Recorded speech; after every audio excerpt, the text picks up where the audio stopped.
You are Thomas Rowlandson. You are one of the finest draftsmen in England. But you could be one of the greatest painters alive. If only you weren't a degenerate gambler. Right now, you're sitting at a gaming table, drawing a picture of a gaming table, and the picture will be called A Kick Up at the Hazard Table. It shows high society men gathered around a dice game as violence erupts. A British officer pulling a pistol, a Frenchman drawing his own, someone swinging a chair, someone grabbing a candlestick. England has been gripped by a betting mania that started decades before you were born. In 1720, the British government handed its debt to a trading company in exchange for the promise of a trade monopoly to South America. There was no trade. There was no trade monopoly. There was only insider trading. Fortunes were wiped out overnight, including Isaac Newton's. The mania for speculation didn't end with the crash. It migrated from the stock exchanges to any place powerful men gathered, places like White's. Since 1743, the most exclusive gentlemen's club in London has kept a leather-bound book. It is a litany of wagering depravity. 3,000 pounds on which of two raindrops will reach the bottom of the bow window first. 20 guineas on which two old men will die first. Both bettors in the affair kill themselves before the wager is settled. One over gambling debts. A man collapses at the club's door. He's carried inside. Immediately, the bets go down. Will he live or will he die? Someone suggests rendering medical aid. The men who bet death object. That would be unfair. This is the world that you are drawing. You are already gambling away everything you earn. Soon, your aunt will die and leave you 7,000 pounds, and you will lose all of that too. Sitting at a table for 36 hours at a stretch until you are destitute. Living in shabby rooms off the Strand, producing over 10,000 prints and drawings in your lifetime. Not out of passion for art, because you need the money. This is Wait a Second, and today we're talking about prediction markets.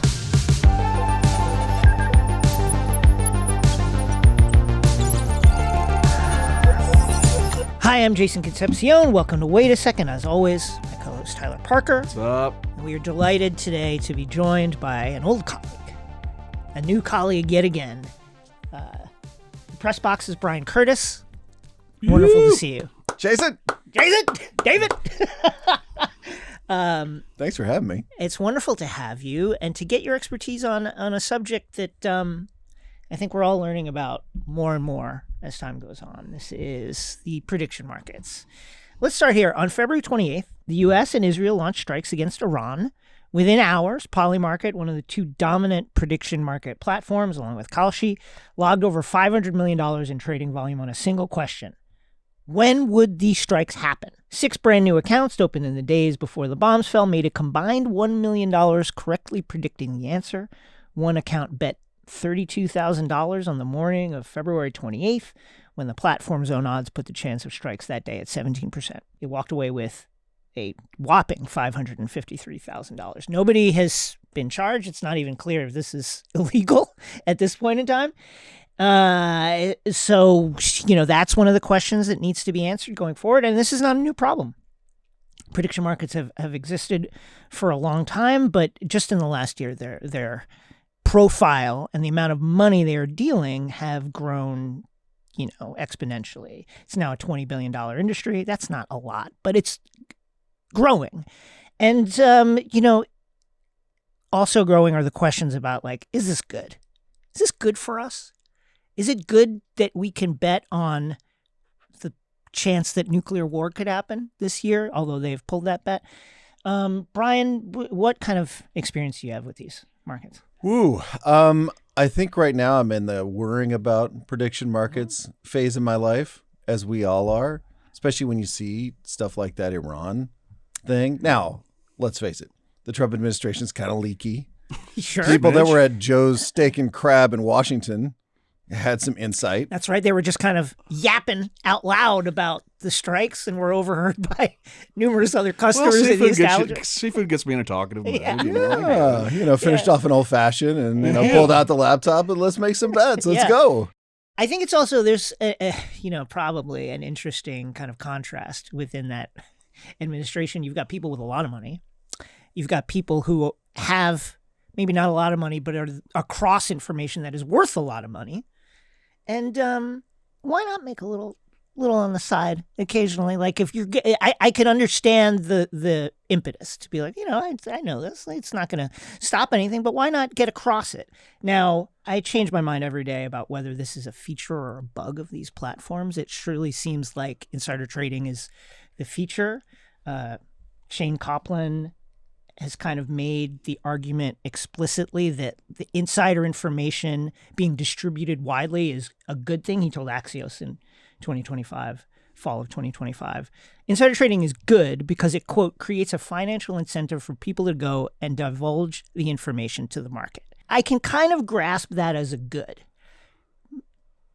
Where I push back is if you are making an anonymous bet 5 minutes before the bombs fall, is that really distributing important information widely to people who should know it?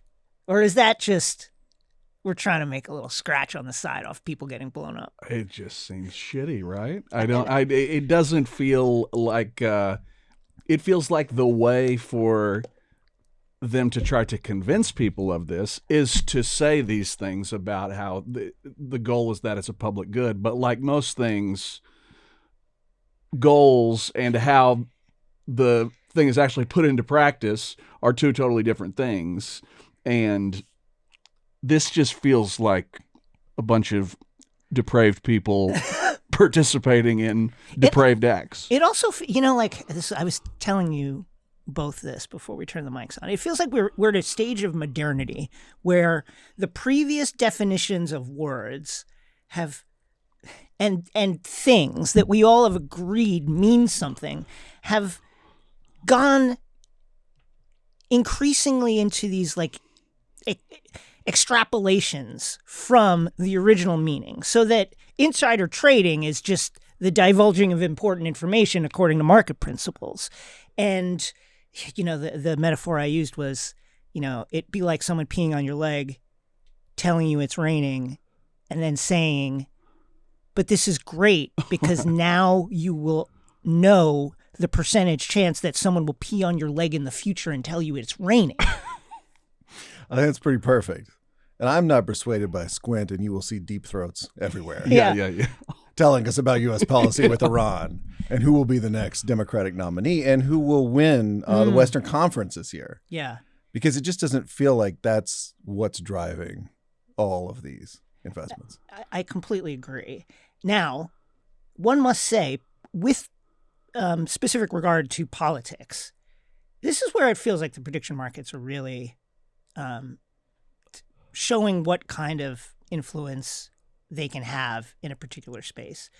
Polls, it's been noted for the last, ever since Trump got elected, basically, is how did the polls miss this? Here come the prediction markets, and they're much more accurate than the polls for the reasons we noted, that they incentivize this kind of like insider information to enter discourse according to market principles. You see prediction markets now partnering themselves with news outlets as kind of a branch of news. That Kalshi is partnering with CNN and CNBC, which created this weird situation where CNN is reporting on the perceived insider trading on Kalshi while there's like a Kalshi chyron on the bottom of the screen. Polymarket is partnered with Yahoo Finance and Google Finance and Dow Jones and their various properties, including the Wall Street Journal. But it makes me think that here's the Trump boys are involved, right? Don Jr. is an advisor to Kalshi, but also an investor to Polymarket, which is a great way to get your beak wet on all sides of the equation. And some part of me feels like, well, isn't this just a way for CNN to be like, hey, take it easy on us. We'll invest in your kids' company. It's the kind of side door Melania documentary. Yes. Sure. So all of these questions at once are kind of encapsulated in this idea of prediction markets. Because on the one hand, yes, more accurate than polls. Great. We can see that Stephen A. Smith currently trending at 1% on Polymarket to win. That is accurate. And congrats to him, I think. Congrats to him. But on the other hand, like, it feels like we've just figured out a way to do bribery and insider trading out in the open now.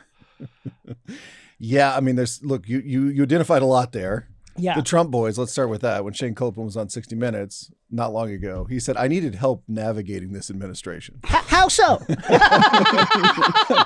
That's one way to do it. Okay. Many people are saying, Yeah. as Donald Trump went to, this is the way to do it. It's like a Minotaur's labyrinth in there. Yeah. There's some enriching going on, and it ain't uranium. Yeah. Let me tell you that with this thing. So there's that. And then, like you said, we're just taking something that was said to be secret, that was said to be something that was done on the sly. But what if we just kind of put it out there in an unregulated nature, and you can just do it? And we don't know how that happened with those great freaky Iran bets that just all came home. Like, what? Yeah, that's kind of my thing is, like, didn't we already decide this was a really bad thing across the board, insider trading? Like, hasn't this already sort of been decided? Yes. Yes. But there again, I think if we were to look up the definition of insider trading, according to the SEC, that it's a little like the gather step in the NBA. Okay, great. It's like you could look at it and you'd slow it down and you go frame by frame and you go, okay, this is why it's not 2 steps, because look, sure. Gather and then the foot comes up and then there's a pivot, and then now when that second foot lifts, there's your second step, but it hasn't stepped down yet. Sure. Similar to that, these aren't bets, they're contracts, because there's no house involved that is taking odds. They're just taking a cut, which, by the way, isn't that how card houses work? Yeah. So whatever. Okay, let's put that aside. It's not insider trading because there's no. It's a security which is regulated differently. So there's all these ways to get around stuff now. All of which is to say, yes, insider trading is bad, but it's not clear that this is definitionally insider trading, although it is. Right. Yeah. Does any of that make sense to anybody? No, but I unfortunately sort of understand what you're saying. You know what I mean? Is part of it that, like, these things are in bounds specifically because of the current administration? Like, because I know Biden's people were a lot more hardcore about going after these people than Don Jr. And his papa have been. Yeah, to your point, yes. Okay. The Biden administration was a lot more stringent about where these markets could operate. I believe Polymarket was operating like out of the Caribbean or something, and then literally the day after the election, it was like, Don Jr.'s on the board. Let's get active out here. So there's a lot of things going on with that regard. And then I wonder, Bryan, if you had any thoughts about the way I was listening to an interview with Tariq Mansour, the CEO and founder of Kalshi, where he's talking about, part of what we're trying to do is provide a service and provide people with clarity of information, because our traditional sources of information and our institutions have failed us so badly, and we've lost all trust with that. Your thoughts about that? So this goes back to a little bit about casting all these people and these markets themselves as deep throat style truth tellers, which I do not believe. But I do think there's something about the media and where it lets people down that's relevant here, which is, if you study the way people consume information, they always want to know what is unknowable. Right. So on the profound end, when will the U.S. send ground forces into Iran? They want to know that answer. Sure. On the silly, stupid end, what will the Dallas Cowboys do with the 12th pick in the NFL draft? And when they talk to reporters, these are the questions they ask. What are the Cowboys going to do with the 12th pick? What are they going to do? That information is unknowable. The best, most plugged-in reporter could not know that information. So this sends people to prediction markets or things like prediction markets, because it's like, oh, here I can find an answer to this, or I can put some money down and predict an answer to this. And so I think that is all tied into this. Absolutely. It's just, we've gotten to this point in history where there's so much news, and yet there's not the answer to the question that you want. Right.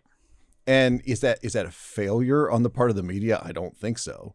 But it's just this very natural, very normal human quest to know the unknowable that gets us there.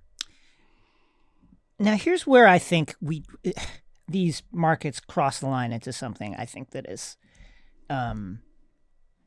just toxic in some way to the culture. It's one thing to be like, hey, Gavin Newsom, there's a lot of smart money on Gavin Newsom at 19% to get the presidential nomination for the Democratic Party, and J.D. Vance is at 21%. Okay, that's insiders and people who follow politics very closely giving intelligent opinions based on the market. Fine. But when you incentivize people who are involved in a decision-making process like, say, negotiations with a country over their possession of nuclear material or ballistic missiles or something like that, and suddenly you're incentivized by the existence of these markets to maybe not negotiate in full and clear trust that you're actually trying to get a deal done. Maybe you're thinking, well, it looks like we're not going to get a deal done. Let me put a little money down. But then all of a sudden they come in and they're like, actually, we want to do it. We want to sign. Where does that go? Are you thinking about the $500,000 you're going to make on the other side of this? Or are you thinking, hey, it'd be great if we did sign this deal? Those are the issues where it becomes a little murky to me. People in the decision-making process who are incentivized in ways that are counter to the process and the good of the large part of the population. It's pretty gross. I'll go up to 30,000 feet and just say, I think it's really gross to gamble on wars. Yeah. Yeah, And morally, gamble on it's people terrible. dying. It's repugnant. I mean, to me, yeah. to look at those odds on the various sites we're talking about and see this all involves people dying. That is what this is. Yeah. And to say, hey, we got the newest odds up. What do you got? A 15% chance, 20% chance. It's just exceedingly gross to me. To your point, March 31st, as the date that U.S.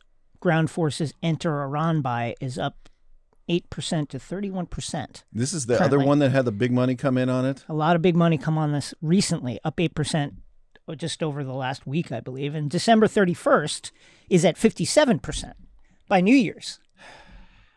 Yeah, I mean, it just like this. It feels like we're cooked as a society, Yeah. like in every way, and there's no way to trust that Trump or any of his cronies aren't paying attention to these things, right? Obviously, we've already detailed that this son is on the board and stuff. He is paying attention. Yes. He's advising both companies. Well, I mean, even if you take a step back from the sort of obvious depraved shit. I know I keep using that word, but I can't really think of another word for it. It just feels just gross. There was at the end of the State of the Union, it was sort of like immediately pointed out, like, oh, his speech went a little bit shorter than whatever minute mark everyone sort of assumed it was going to get to. Yeah, over 2 hours was a hot bet for a little while on the prediction markets, and there was a lot of signaling from sources close to the administration. Oh man, it's gonna be a long one, guys. Historically long. I watched that speech. It felt like it was over 2 hours. Oh my! I couldn't believe he was still going. And with Trump, it's really hard to tell because we got the speech in the prompter, Yeah. and then we got these little riffs. Yeah. Yes. And what if I just riff for another 13 minutes, Right, and got us over the 2 hour mark?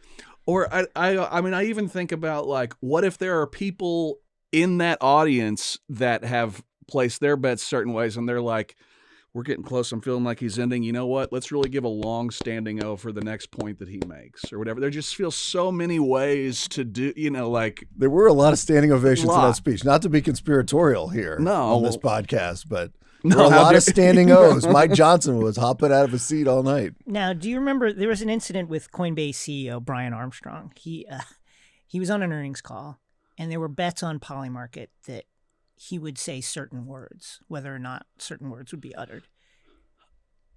At the end of the call, which was being streamed, he pulls open the Polymarket page and just reads the words. Oh my God.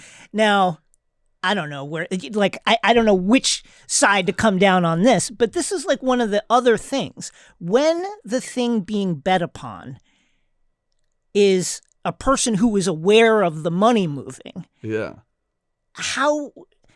Where are we then when that person, organization, whatever, is able to simply look at it and affect the bet in some way, either pro or con. How do you honor that bet? I don't know. That's the other thing. Why would you honor that bet? I'm going to read the word salad that I'm supposed to read on this call so that everybody gets paid? Yeah. It makes absolutely no sense. I think about these prediction markets like in line with the way it appears. I'm not an economist, but it appears to me like the economy in the 21st century has changed in a fundamental way in that there's been more and more products that have been put to market that are based in some form or fashion on extracting value from customers who are low information. You have, the subprime crisis was part of this, I think. NFTs is part of this. Bitcoin, you could say maybe, but certainly the garbage junk coins are part of this, where it's like are just elaborate pump and dump schemes. I don't know. I'm not going to hear you disparage Hawk-Tua's. I'm sorry, the Hawk-Tua coin is a great version of this. And then the thing with the prediction markets is I was watching their commercials to prepare for this, and they're clearly aimed at getting the dumb money into the platform, because that's how you get the smart money into the platform. It's like nobody wants to go someplace where you're competing against people with all the best information. Sure. Just like you. You want to enter a platform where there's a lot of dummies in there who don't know up from down and are looking at this as the only way they're going to retire one day, or the only way they're going to buy a house one day. And all of which is to say, it feels like we've entered this predatory state where there's all these products, but they exist mainly to just take your information, take your money in return for a digital token, maybe, or a thing that exists on somebody else's server, maybe. Your thoughts about this, Bryan? The chance that Delcy Rodriguez will be president of Venezuela at the end of 2026. Is that falling right now? So it's a classic casino. Yeah. We're going to have the sharps. We know those people are going to be in here. Right. Now we need to herd those people in who are just going to dump coins into slot machines. And if they happen to win, take all those winnings and go dump it into a slot machine next door and give it right back to the house. So is the difference between this and a classic casino that it's just bigger and easier to get on, and you're snaring more people into it than would walk into your brick and mortar place in Vegas? I guess so. Well, listen, the people involved in these markets would tell you that, and the people who study them will tell you, the more people you have in, the more accurate the information. When you have a shallow depth of bodies in there, that's when you get a lot of noise and a lot of weird stuff. But if you get a lot of people in there, the wisdom of crowds rises to the surface, and now you can more accurately trade on whatever information is being traded on. That sort of feels like when they say, come on in here because the more you buy, the more you save. I mean, that is a little bit of what they're saying. It's sort of it just feels like how dumb are you? How dumb are you? There's a constant gauge. It is life in, at least on the internet now, is it is an exercise in trying to not get scammed. Yes, at all yes. times. And especially it's just life in America now. Yeah. But I think particularly on the internet, you just have to constantly be out for okay, obviously this thing that is wanting my money doesn't have my best interest in mind.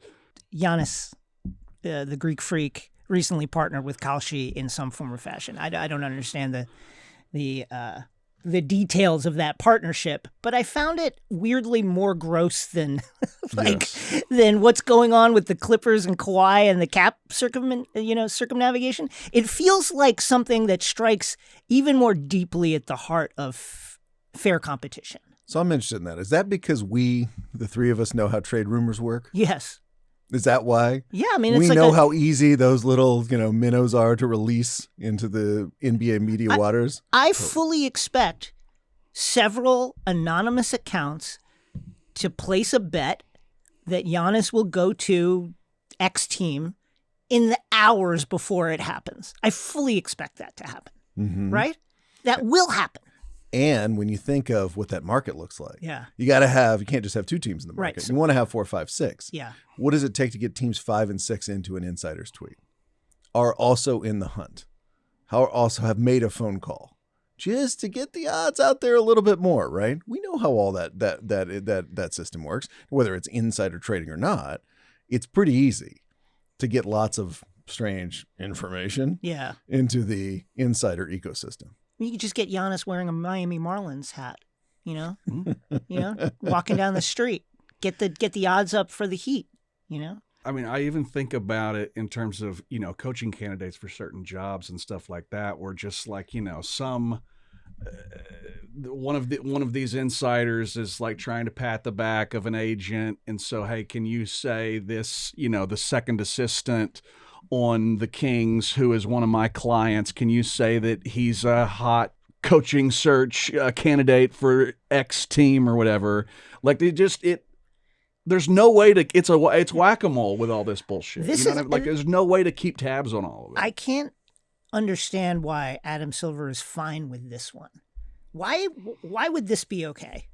And is it just because it's not gambling? Exactly, Right, gambling. It's as we said, it's not definitionally gambling. And he was kind of okay with definitionally gambling. I mean, he wrote the op-ed. Yeah, he's turned on his heel on that one, as the entire industry has. But for this to happen with Giannis right after the trade deadline, Yeah, come on. right after we've been playing this game, Yes. ugh. My other question is, why is Europe able to deal with this better than we have? Europe has had legalized sports gambling for a long time. We've had legalized sports gambling here. It's spotty. It's not available in the entire country in the same way. Although access is a different matter, whether or not it's legal in your state. But it feels like we have lost control with alacrity, our ability to moderate ourselves with regards to sports gambling. Whereas it feels as if, I read the European papers and follow the Premier League. There's a lot less, Chauncey Billups type situations. Why is that? Is it true? I don't know. Are they doing a better job? It feels like they're doing a better job. All I remember is I was in Australia right before sports gambling got legalized in the United States, or at least could be state to state. And everybody there, because it was legal in Australia, was like, let me tell you, it's going to be bad, mate. You're not going to be scandals all over the place. You're not going to understand it or whatever. So I don't know, that it's true that it is. It does feel like we're in a real feeling out period with everything. Right. And this prediction markets feel like the most feeling out periods. We're like, we don't really know what it is. We don't know if it's regulated. We don't know if administration, the rules are going to radically change. President Josh Shapiro, let me look up his Polymarket odds. Does he regard Polymarket and Kalshi completely differently than the Trump administration does? Probably so. Yeah. Well, I mean, you just get his cousin on the board, and then you can work it out that way. It'd be very favorable. So other entities are rushing into the mix now. Poly and Kalshi are seeing most of their volume, it appears at this period in time, is sports betting. That's where most of the stuff comes from. Politics is another big one. And so you have, the DraftKings of the world getting into it. Polymarket just announced a team up with Palantir in order to bring their databases together and better protect the integrity of sports. A very interesting news item that was dropped today. Definitely Palantir, all about integrity, for sure. Well, so what's interesting about Palantir is they create a system by which different databases can be merged into one database. Like Right. you have paper receipts over here. You have Amazon purchases over here. You have social media posts over here. Put that all in one big pot. Palantir cooks it up and then creates a searchable database with all of that unified information. And then you have to have an AI that sits on top of it. So clearly the idea is, if we can look at the totality of information that's out there, open source, with an AI on top of it, can we figure out if insider trading happened with regards to sports betting?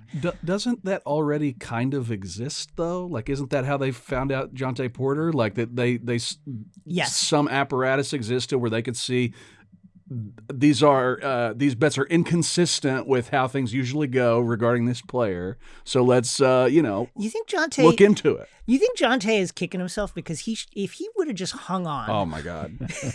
You know what I mean? If he would have just hung on a couple months, a year. Yeah.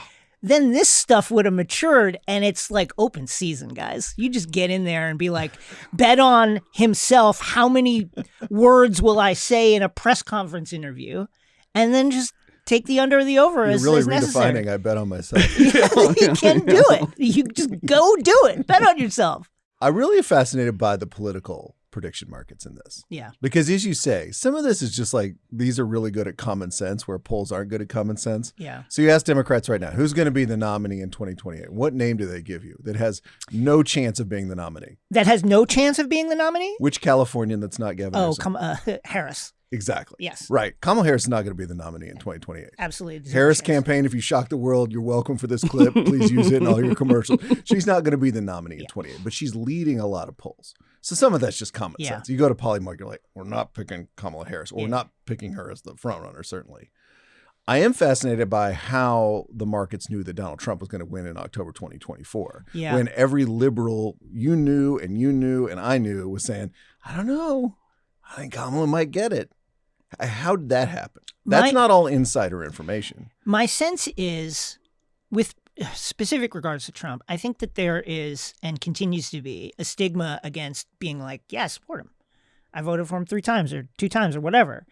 And so in polls and in conversation, there's all, politics is so divisive. They're both the same. There's all these different ways that you can couch it.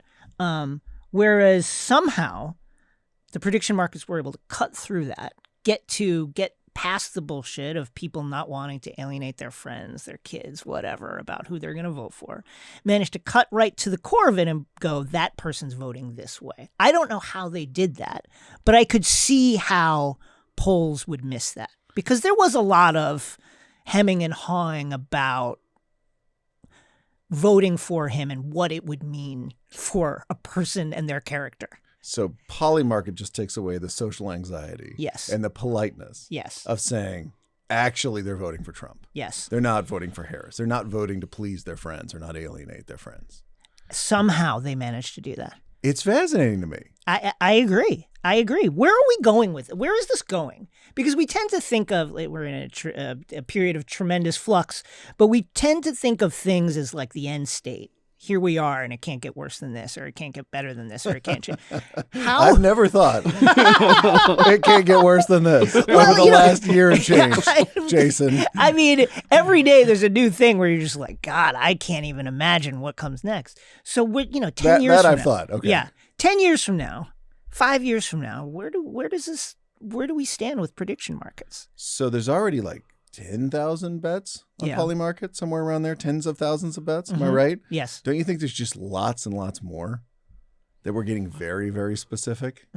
Even more specific about things you can bet on in American life than there are now? I think so. I mean, what was the figure that you cited? Like in 2026, they're predicting like $320 billion. Yeah, the market in general, they think will be worth over $300 billion. Which in the grand scheme is not like huge, but is big and growing and is, I think, one thing you can say about the prediction markets is they outpunch their weight class in terms of how much we talk about them, how influential they are, how much you see their name on everything regarding information and the flow of information. I mean, the idea that people bet on when the supreme leader would leave office is, that's a headline that people want to talk about. So I think these will only grow, but I honestly can't imagine the ways that this will influence society. And culture. Do you just, to what you said, do you think it just gets, the stuff you can bet on becomes more and more trivial in that you're betting on sort of things that are local specifically to you? Does it, like, what do y'all think the future has in store in terms of that sort of stuff? Is it just going to get really, really small where you can bet on?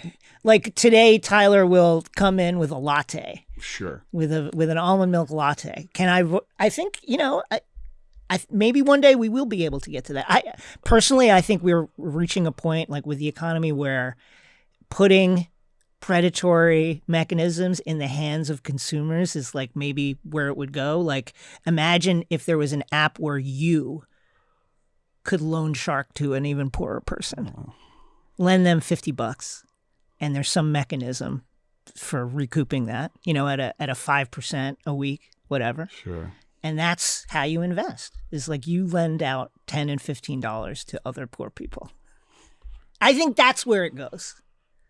That's wild. I'm just trying to process that for a second. Yeah. I do think like the world is getting down. Like, look, we've gone from you can bet on a basketball game to you can bet on discrete events that happen inside a basketball game. So it feels like there'd be a lot more of this, right? We're going to go from war with Iran to you can bet on the Fort Worth City Council, the Fort Worth mayoral election, right? It's going to get much more local in that sense. Like that to me seems like an easy one. Also, it's like integration with the media. Yeah. Do you see the Matt Iglesias Yes. test flight? We'll Wright see Brothers test flight Yes. of Polymarket the other day. Wait, what's that? So they're partnering with Matt and partnering with various creators in his network, adding Polymarket stats to their pieces as a kind of dipping the toe in this blog creator space to see if they can, provide better statistics, better data, better metrics to people who write about politics. And his argument is, I would have linked to this anyway, because this is the kind of thing I'm interested in. Right. I'm just having to be getting paid for it in this sense. But look, we've come to think of like a lot of information about sports is integrated into sports writing now. Odds, those kinds of things. Sure. What if that's just integrated in geopolitics now? Certainly American politics. Certainly it's already happened or will certainly happen right away. But what if just all kinds of world events? And by the way, we're writing about the future leader of Iran. And by the way, the odds of this person being the leader of Iran by this date are blank. That becomes a sentence in a news article. That's not crazy to me. That we would progress to a world where that's happening more and more, not in the New York Times maybe, but in all kinds of news outlets, on podcasts, places like that maybe are sponsored by some of these entities. Yeah, I mean, if I was Josh Shapiro and I'm on Polymarket in the below 5%, and I really want to make a run at this, wouldn't I anonymously buy the yes side, pump up my percentage, and have people thinking some smart people must know something about Josh? Why don't that? I'm almost certain that's happening now with regards to various bets that you can make on these platforms, right? It simply must be happening, although we have no proof. Because it's a news story if you can get it to happen. Right. If somebody's odds suddenly shoot up, that is now covered as news. That's right. That's a great point. So then all of a sudden it's a thing. Hey, Josh. It may not be surging. May not matter, but it's a thing. It's just like a poll coming out, nice poll coming out. Except, that's at least a little more organic, or at least theoretically organic. I have a quiz for you. Uh-oh. Here we go.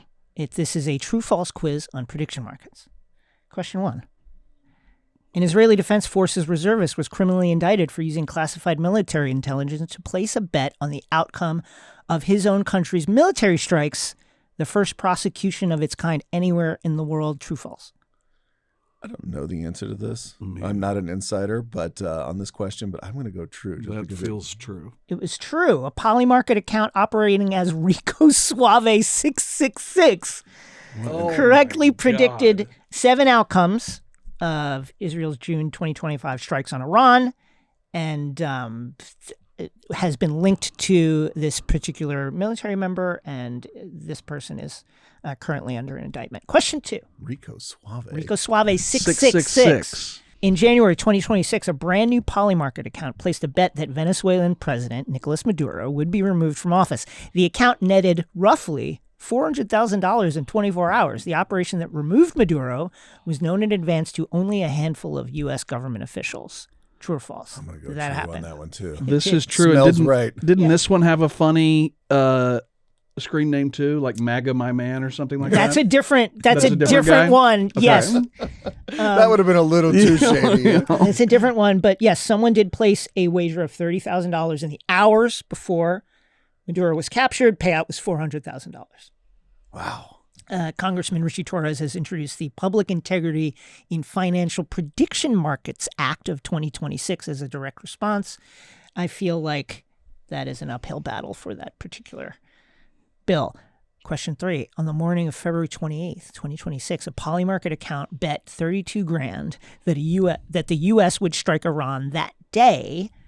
When the market put the odds of that happening at only 17%, the account walked away with over $500,000. Yes. This is MAGA My Man. This is MAGA My Man. Shouts to MAGA My Man, whoever you are. Question 4. Honestly, no shouts to you. No shouts. You do not have to. You do not have to hand it to him. You fucking suck. You do not. MAGA My Man. Absolutely, do not have to hand it to him. Question 4. A political candidate was caught on video trading on his own candidacy on a prediction market. He admitted the trades were improper, was fined and suspended 5 years. The only part of this I'm wavering on is he admitted the trades were improper. Yeah. But I'm going to go true. It is true. In May 2025, social media posts showed that a candidate on Kalshi was trading on his own race. Kalshi imposed a disgorgement of profits plus $2,000 penalty against this person. Somebody needs to send that to Stephen A. Make sure he doesn't. Listen, Stephen A. Get a little too He wild. is running. Question 5. A video editor working for a major YouTube channel was caught using advanced knowledge of unreleased videos to bet on their content. The platform that caught him did so without any involvement from federal regulators. True, because it's just so easy. Yes.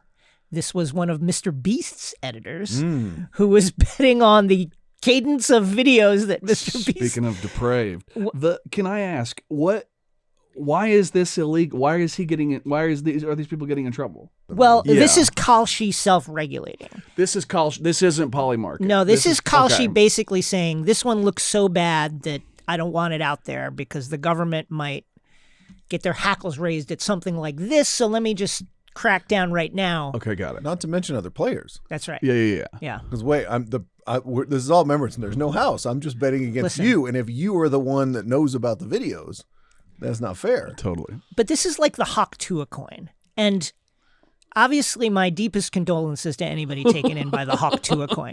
I'm so ashamed. If you are betting, never again. If you are betting on what videos Mr. Beast is going to release. Call the number now. Yes. Please. Go to Santa Anita and grab slips off the ground and see if they actually won. Question 6.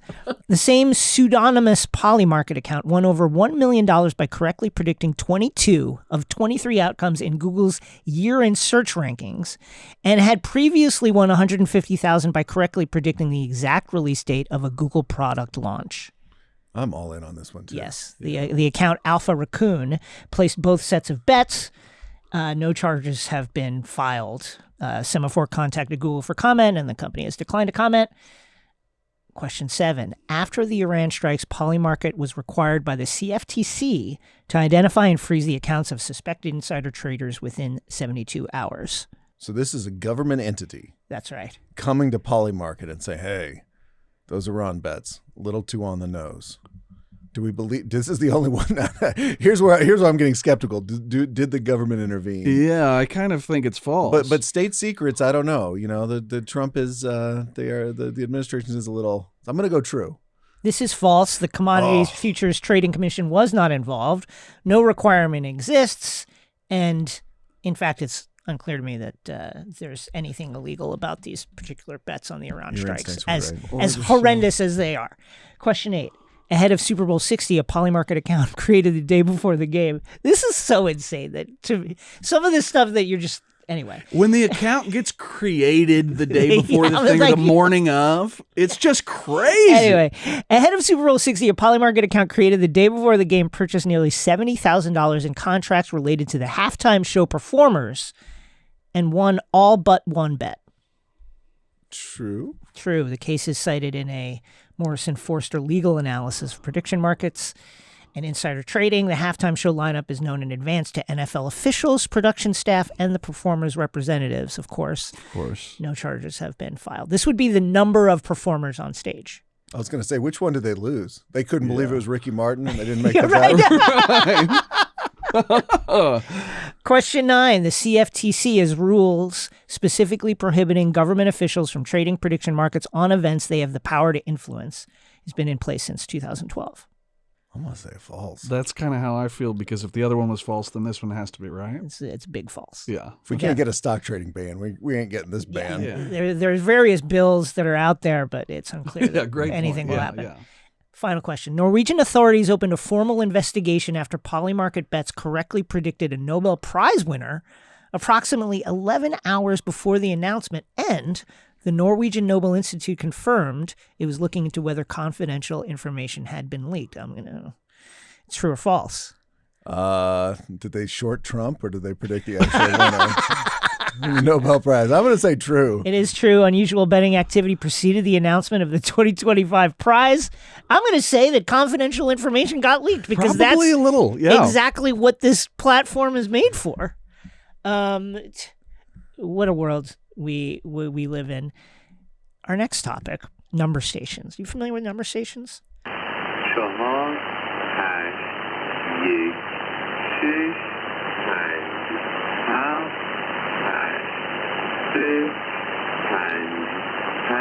On February 28th, the same day the bombs started falling in Iran, a voice appeared on a shortwave radio station at 7,910 kilohertz.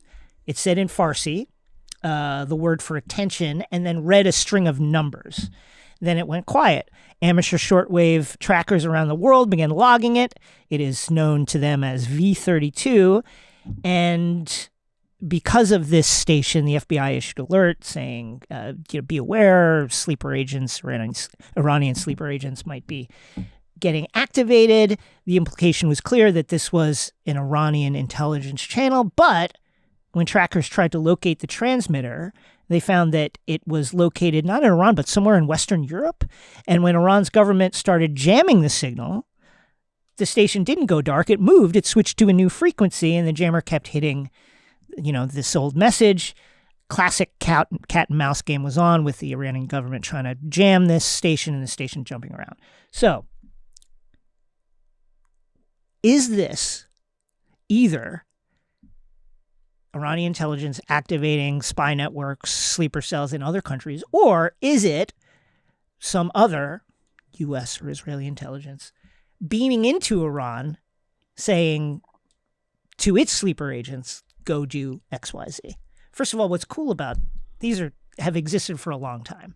And the numbers correspond to like one-time pads. It's pads with numbers on it. Each pad is completely. I don't know what a one-time pad is. What is so this? A one-time pad is a pad with a selection of numbers in a specific random order on it. And the key numbers, the pattern of random numbers, only matches the one-time pad that the radio station also has. So you have a pad that only the other person knows about. It's basically an unbreakable code. So they will say the numbers. They only correspond to your pad, not anybody else's. You circle the letters that correspond to the numbers on the pad as they read them down, and then it tells you what the message is. So unless you have the order of numbers, it's impossible to figure out what this message is.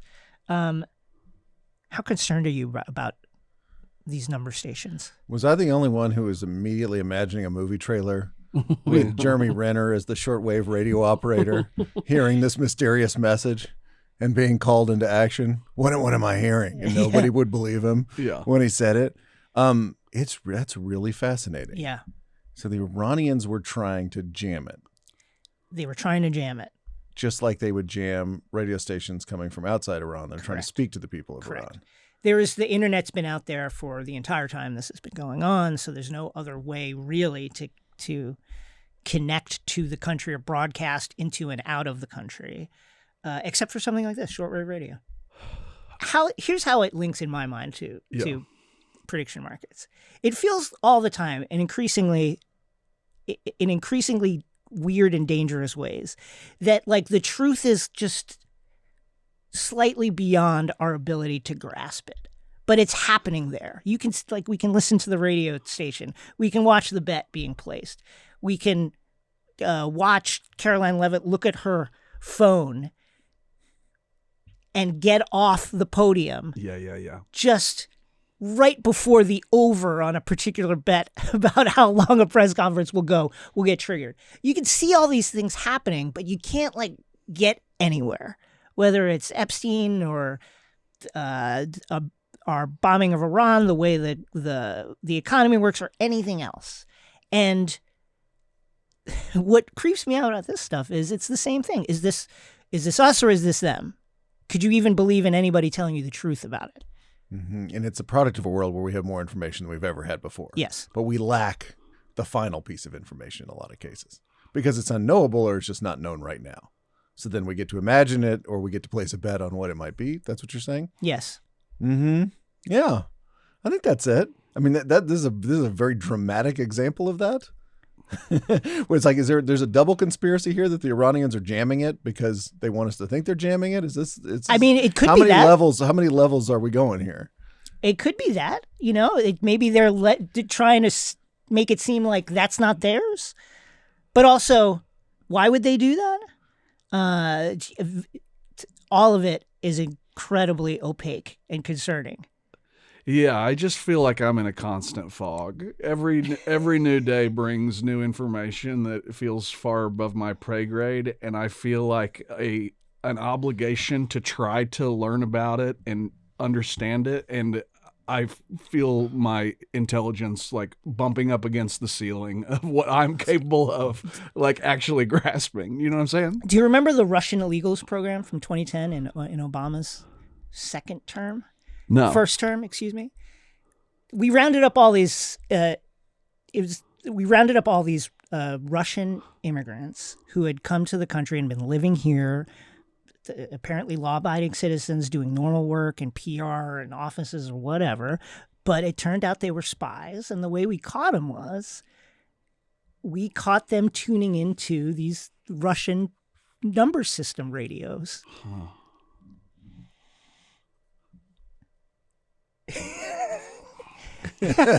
Tyler's taking all this in. Yeah. Various codes are going through Tyler's head right now. So what is the... So you talked about this little, what'd you call it, a one pad? A one-time pad. One-time pad. Yeah. They've got a radio there too. Right. They're listening to the radio, the numbers on the radio. And the numbers correspond with a letter? The numbers will correspond to probably a phrase or a selection of phrases. Okay. So the numbers come on, you circle the numbers on your pad, then you go to your little book that corresponds to what the code phrases are, and you go 320, 23, 57, and that will tell you whatever. Go to the consulate and get your next orders or whatever. And the Americans were like free pizza in the conference room, and everyone that showed up was cheating on the test or whatever. Yeah. Got it. I mean, I don't got it, but got it. How aware were you of number stations? Not at all. Not at all. This is tradecraft beyond me. This is actually old stuff. Right. Like Le Carre. Yeah, I mean, they've been doing this is spycraft. This is stuff that's been going on since the Cold War, since the advent of radio, really. Right. What is the difference between this and Morse code? What's the Morse code? Well, Morse code is a rhythmic encoding of letters. Okay. That just spells out words and letters and abbreviated words according to the rhythm of the dot and dash that is encoded in the particular beat. Right. How this is different is there are a selection of orders, things, words, etc., that are already linked to random numbers. Uh-huh. And those numbers are known to only one other entity, and that's the person on the other side of the radio. And that's how you receive your orders without ever getting a phone call, without ever getting on email, without ever going on Xbox Live and contacting your handler, whatever the case may be. Sure. Okay. Are we ready? Are we ready to drop you into a country, Tyler, and have you operate behind enemy lines? I should be fine. I just won't talk to anybody. And I think he needs more training at Quantico before we go forward with this. Here's how it works. Handler broadcasts a number on a known frequency at a scheduled time. Agent tunes in with the consumer shortwave radio. You don't need any special equipment. Writes down the number groups. Decodes using the one-time pad, a pre-shared sheet of random numbers used to convert each. The pad is, you just immediately throw it in the fireplace or whatever, burn it up. And now you have your orders. And the great thing about it is it's one way. Like, you never engage with the other side. There's no way to track you unless they can use these directional radio transmitters to see that you tuned into it, which I guess is hard to do. And it's essentially unbreakable again. What a wonderful world, you know? There we go. What is your next bet on Polymarket and me? I don't think I'll be spending too much time on there, though. I might throw some money Stephen A's way just to make him feel a little bit better. Well, what's interesting is Stephen A at 1% and Zoran Mamdani, who can't run, Who's ineligible to run is for the presidency. ineligible to run, is also at 1% with $30 million behind him. What were you talking about? Luring people into this? This is the thing that doesn't make any sense to me. He's slightly above John Fetterman, who I don't think he's going to be the Democratic nominee. in don't 28. think he's going to be it either. He's also tied with LeBron James. LeBron He's James bet in noir, 1%. Okay. Same odds as Stephen A. Now let me ask you this: Hunter Biden also at 1%. Of the Now 1%, we're talking. okay, of the 1%. So Dwayne The Rock Johnson, Gretchen Big Gretch Whitmer, Cory Booker, Michelle Obama, Stephen A. Smith, Gina Raimondo, who I'm not familiar with. Rhode Island. Oh, I see. Thank you. Sayles would know. The mayor, Zoran, who again cannot run. John Fetterman, Mark Cuban, Phil Murphy, LeBron, Barack Obama, Liz Cheney, Andrew Yang, Hunter Biden, Mr. Beast, Chris Murphy. Mr. Beast is on this list? Yes. Jesus Raphael Christ. Warnock, George Clooney, Beto O'Rourke. Beto's back. Of Blast the from the 1%, Brian, who do you rate the highest? Well, first of all, I don't rate LeBron the lowest. I'll put it that way. The highest, I'd probably take. I think I would go. Raphael Warnock was he a 1? He's a 1, yeah. Yeah, I think I would go in the Warnock Chris Murphy zone. Those would be my highest because I can imagine a little bit more. But Hunter Biden's not last. I'm going to put it that way. I am going to go out on a limb here and say, other than Senator Chris Murphy, Okay. I think Hunter Biden is the top 1%. Tim Walz or Hunter Biden? Who has a better chance? I think Hunter Biden, and I'm not, and I mean that legitimately. I think I'm with you on that one. Yeah. I think Hunter Biden has cross-party appeal. I can't believe I'm saying this. Hunter Biden or John Fetterman? Hunter Biden. Yeah. I think Hunter Biden is people think of him as a straight shooter now, with the way he's been talking about all the things he's been through in the last week. That Andrew Callahan interview really did it, yeah. The Callahan interview, he's the Sean Ryan interview, former special forces operator and right-wing podcaster Sean Ryan, had a wonderful wide-ranging conversation with Hunter Biden recently where you could imagine those two like broing out somehow. I think Hunter Biden is higher than we think. High name ID. Yes. A lot of people don't know who a lot of these people are. They know who Hunter Biden is. He's been on Fox News He's healthy. every day. He's healthy and he's back. vital. He's back. Tan, rested, and ready. Great Nixon. Great with computers. Great with computers. He's the sex workers were all adults. Yes. I don't know that, but I'm sorry. I'm just say saying. yes. I mean, it's huge. That's Great. huge in today's political marketplace. I think of these, I really do put him Above Cory Booker. I mean, come on. Cory Booker is Democratic nominee in 28 or Hunter Biden. Well, I would still say Hunter Biden, and for this reason, I think a lot of what's happening politically right now is the American electorate, and particularly the kind that you can only measure with Polymarket and stuff, telling us no more ladies, no more people of color.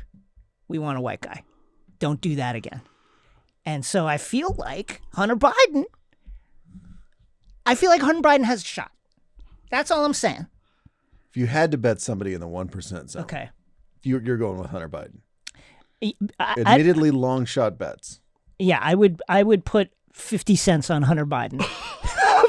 With absolutely no belief that he would get the nomination, but also crazier things have happened, no? Yeah, Donald Trump is president for a second time. Yes, I think crazier things have happened. Yes. I like how he has a cigarette in his mouth on the picture here. Everyone else has their Does he really? yeah. Everyone else has their beauty shots, and he's Although I guess you know what, Bernie Sanders I'd put above. I think his message, if he was 15 years younger. he just may not run. He just he's may not kind of run. taking himself out. Yes, I agree. But yeah, I mean, look, over Liz Cheney, I'm in. Dude, we're going home. Yes, Who is betting Zoran? Guys, I don't know. read the fine print. He It's can't run. It's the same people that were betting on Jason Tatum to be league MVP before this year when he was out with an ACL injury. It's just like some people are just like out. They think they're in it, but they're out of it. You know what I mean? All right, let's go to our Lucid score. Lucid, Brian, is our in-house scoring system by which we score a particular story according to whether it has legs. Are we going to continue to talk about this story? Whether it's unintentionally comedic. Is this a funny story? Whether it's sinister. Whether it has intrigue and whether it has danger. From 1 to 4. Prediction markets. Are we going to keep talking about these? 4 is the high end 4 is the high end. on all these factors. Yes. 4. 4. Unintentional comedy. Also a 4, maybe 4.5. Sinisterness. Is it sinister? 3, strong 3, maybe 3.5. I agree with you. This is one of those things where it feels like something's wrong, but I'm not sure what. And it's designed so that we are not sure what. Yeah. Well, I think it's the thing y'all were talking about earlier is like, in effect, you're betting on people to die That's bad. with some of this stuff. And no, that's, merely leave office. Yeah, Right. that's kind of Well, like no longer, he will not fulfill his term. Right, that's right. Intrigue. Is there intrigue with Oh these God, stories? that's a 4 to me. Yes. We're talking about heads of state. Yeah. You know, we're talking about Potentially invasions of betting other them. countries. I mean, Yes. of course, this is international intrigue. And then danger. What do you see this as a story that has potentially destructive effects? I'm gonna say 3. You could easily push me to 4. What makes it dangerous to you? Some of the reasons you stated about events being manipulated to drive markets, potentially for payoffs. Treating the entirety of world events and affairs as a game Very concerning. to be bet on, Yes. not just a sporting event. Don't love it. Don't love it. So yeah, so maybe I'm at a 4 actually. I just talked about something. Okay, let's bump that up to a 4. So that's a 19 out of 20. That is a high score. Yeah, but one of the highest we've had. Yeah, it's a piping hot lucid score. I agree. I can't disagree with any of that. Yeah, it feels that. What's funny is like everyone has been in such uproar about gambling, sports gambling, all this stuff, and now this is a thing that you can be in any state and do it, and there is no governor on this. You know, What's scary to me is how close we appear to be to like a true assassination market or something like that. I mean, I kept thinking of Deadpool yes. when I saw this. The old idea of a Deadpool. And it's basically there. I mean, just word it slightly differently. Mhm. Oh yeah, You we know, don't do death. You don't say We just death. do removal from office. Right. They're not going to finish their term. I mean, what are wars though? Yeah. What are ground Yeah, troops? what is it? That's what the is thing. bombing? Yeah. That means death. Yeah. That's the same thing. And so it feels as if we are just quickly approaching that point where not only can you wager on it, but I think if you were a malign enough actor, you could make sure not only does it happen, but that someone within your organization gets paid to do it. Yeah. Yeah. Not great. Let's go to the Doomscroll. All right, Brian, welcome to the Doomscroll. Happy to have you here. This is a thing where we take a look at some current stories that are in the news that have kind of made us raise our eyebrows a little bit. We're starting off here with Billy Corgan. Did you guys see Billy in the news? Billy recently? Corgan of Smashing Pumpkins. Billy Corgan of Smashing Yes. Pumpkins. He feels strongly that there's a conspiracy behind rock music's decline over the past few decades.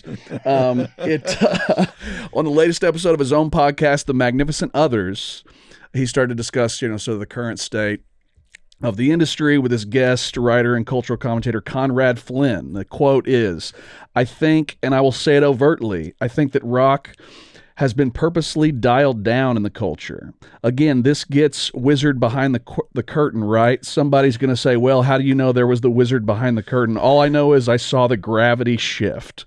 But he basically goes on to talk about how metaphors there. yeah, he goes on to assert that the CIA was involved in all of that.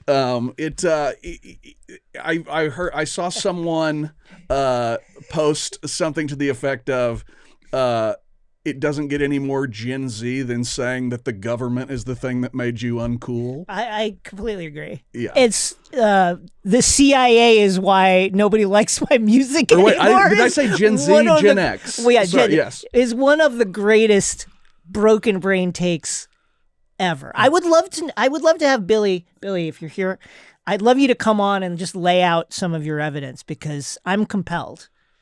I would still be huge. It's just the government's fault. Great story. We can blame the CIA for a lot, but Do you think there's any merit to that at all? Do I think that there is any merit in the CIA having like a grunge working group that's like we gotta stop this music now? We want rap to be on top. We gotta have it on top for reasons. I don't know what would be the reasons be. I'm unclear to what the geopolitical reasons are, but frankly, the presidents of the United States of America, the band, Smashing Pumpkins, Pearl Jam, and others are just not. They're not fitting what we're trying to do globally, so they must fall. It doesn't feel like a very strong case by Bill, but I know that the CIA has dabbled in some rock in the past. Scorpion or whoever that band was that the winds of change. I will say that I was less convinced. Whatever, we don't have to go into the winds of change thing. There's the evidence behind that seemed very spotty as well. Continue. All right, Rush Limbaugh and Jim Morrison. Not sure if you've ever noticed, but they Jim Morrison of the Doors? Jim Morrison of the Doors. They kind of look alike. This came back into the news. This came back into the news. It first popped up about 4 years ago, but it's sort of picked up some steam recently. Once you see, and maybe Justin will be able to put up one of the little videos of this. It's not that crazy. It's not that crazy once you see it. I mean, the conspiracy theorists that really prescribe to this one, the idea is that Morrison was a CIA agent who faked his own death in 1971 and then pops up 13 years later as a talk radio host on KFBK in Sacramento, California, blowing hard about conservative issues. Yes. So his body was supposedly discovered in a bathtub in Paris back in July of 71 when he was 27. Mm-hmm. The official cause was listed as heart failure, but no autopsy was performed. So that's kind of fueled the speculation. Witness protection, I don't know.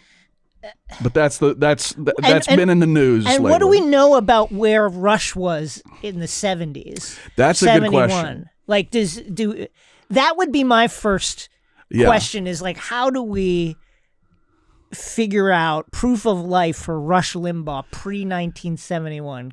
Yeah, we need to look into it. Can we put him and Jim Morrison in the same place? Sorry, producer interrupting here. Yes. Please. Do you want to know when Rush's radio career began? Sure. February 1971. Interesting. So almost lines up. Interesting. You'd think there'd be a bigger cooling off period. You've got one of the most famous rock and roll stars in the world has passed away. Yeah. Wouldn't you let it just kind of let it cool off for a second before you pop back up? Yeah, Start doing Ted Kennedy updates. But like, I guess on radio, nobody's seeing you. It's interesting, and they do look quite alike. The pictures are odd. Yeah. Jim Morrison is more full of face than I remember. Yes, same. Particularly late in his life. Yeah. Yes. Anyway, please. I'm sorry. Okay, and the last one. This was the one that was very exciting for me in particular. We've got some Bigfoot investigators in Ohio tracking an unprecedented cluster of activity. Hold on, what? Yes, in in Portage County, Ohio. Which is about 30 miles south of Cleveland. In a report that was published on Monday, there were 5 separate, quote, high credibility accounts of Bigfoot sightings over a 96-year period in the same region. Okay, I'll go through some of these. Yeah, please. March 6th, the local researcher in Mantua Center. Apologies, Ohioans, if I get that wrong. Quote, this local researcher observed a 9-foot-tall brown male standing 120 yards away near State Route 44. This is the best part. The creature displayed high situational awareness and retreated at high speed. Like an NFL draft. Insane. Did he do the 3-cone drill on his way back into the woods? The first thing I thought of was Madden and like the awareness for a Yeah, quarterback. right, How big is the cone? Yeah, there's a second one in the same area. A second witness reported an 8-foot figure with long arms and dark brown hair on the very next day, on March 7th, before a forest hush. A forest hush. Which is when the forest just goes completely silent. Okay. Apparently, the witness heard deep, vibrating grunts and heavy, rhythmic footfall. And later, he claims to have found oversized, muddy footprints at the location as their tangible proof. Now, I guess my question would be, I was not aware of Ohio as kind of like a cryptid... A hotbed. For Bigfoot, Big Feet, and other similar creatures. I always thought it was the Pacific Northwest. Mm-hmm. But, so is this new? Is this a new issue? That I don't know. I mean, I know it's not just specific to, because there's like parts in like areas of like southern Oklahoma and stuff, and like kind of like northern Texas a little bit, where you can find some people that claim to have seen, Bigfoot and stuff too. I don't know where all the hot Bigfoot areas are where he likes to hang, but yeah, it the wildest one was like in Windham, Ohio yesterday. Wow. At around 6 p.m., a homeowner observed a 6-foot brown figure running with an incredibly long stride at a dead end near the wood line. The witness said, I know what I saw, but I don't know what I saw. I love it. And we don't have this on the Ring camera or anything. No. Here, my thing about I wish there was a Bigfoot. I really want there to be. Yeah. I would love it. I think it would be awesome if there was intelligent human adjacent species in the woods that have managed to hide for apparently centuries from modern eyes. But like, where's the Bigfoot craps? Where's the nesting site? The stool. Where is the fecal matter? There are holes. There are holes in this theory, I think, in the Bigfoot theory. I think you might have stumbled on something. Yeah, I'm not sure that it's totally legitimate. There was one, and I'm wrong. That one, the one that happened in Windham at 6 p.m. Mm-hmm. That was also on March 9th. The one that happened at 4 a.m. like this morning. Wow. Homeowner left their German Shepherd out on a chain. Okay. The dog instantly launched itself into a high aggression lunge toward the wood line when a huge black shadow believed to be 8 to 10 feet tall crashes through the undergrowth, according to a witness. The witness was clear that it was, quote, way bigger than a bear. The German Shepherd was reportedly trembling with fear once it was safely back inside the home. So that was the one. That was the one from this morning, basically. Do you have a favorite cryptid? A favorite what? A favorite, possibly not real animal species, mysterious. Oh, animal I mean, species. I do love me some Bigfoot, but like that's the right answer to the question. I mean, it's American. Yeah, yeah, that's true. I mean, I don't want any of this, Anglophilia to like the Loch Ness monster. Let's like the old homegrown Bigfoot. Right. My favorite has always been the Mokele Mbembe. Okay. Yeah, remind me of that one? Mokele Mbembe is cryptid zoologists will tell you that it is like some sort of brontosaurus or something that lives deep in the jungles of Congo and Cameroon. And that there are folkloric tales of the locals in the area talk about this like long-necked beast that walks kind of like an elephant but is much longer. That sounds great. Yeah, that sounds pretty badass. The other like sort of recent one, and I'm not even sure if this qualifies as a cryptid, but when all the people who were experiencing that blizzard like a month ago or whatever said, "Oh, they're trying to freeze the Leviathan again because it's at risk of becoming unthawed or whatever." Right, because if the Leviathan if the Leviathan thaws out, that's the end of days. Yes. Because the Leviathan can eat the world. That's right. Yeah. Well, Bryan, I'm hoping to hear you guys touch on some of this on the press box this week. It's wonderful to have you here. I don't know what we're going to add, honestly. Listen to the Leviathan thing. It's so much fun to be here. Thanks for having me. Thanks for coming, man. See you next week.